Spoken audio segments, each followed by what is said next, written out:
At home, one solution to Santa Barbara's budget problems will be decided by the voters. And News Channel 12 reporter John Palmentary joins us now live. John, important steps have been taken to put a sales tax increase on the November ballot.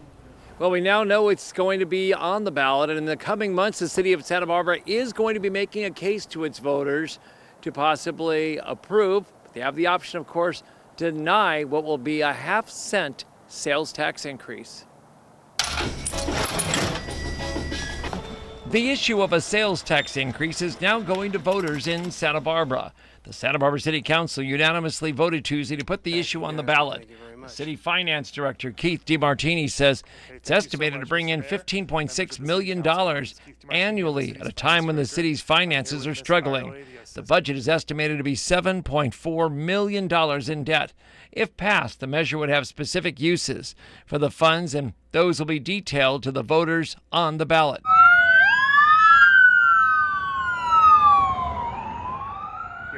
Which include maintaining 911, emergency medical, police crime prevention and fire response services. Could also include funding for the recently created local housing trust fund addressing homelessness.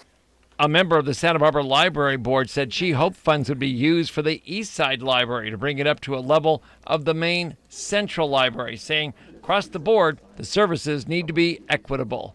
We need to open the East Side Library 7 days a week as well. That part of our community deserves the same level of service. There's expected to be a strong community discussion about how this financial crisis came about and what the proposed increase would mean for the current and future budgets, going from 8.75% sales tax now to the new 9.25%.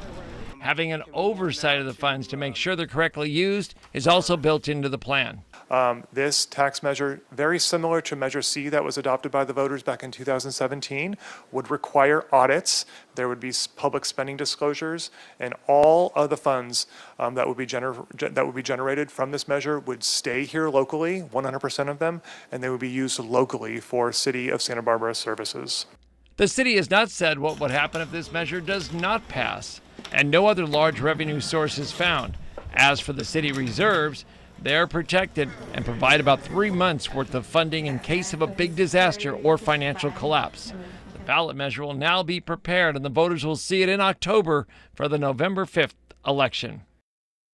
In case you haven't been following this so closely, a sales tax is the fastest way to generate this money, according to the city. The transient occupancy taxes and other types of taxes just are not generating enough, and this sales tax could do it. The voters will see this in their ballot. They'll receive in October for the November 5th election. To pass, it has to get 50% plus one vote. Reporting live in Santa Barbara, I'm John Palmentary. John, thank you. Still ahead on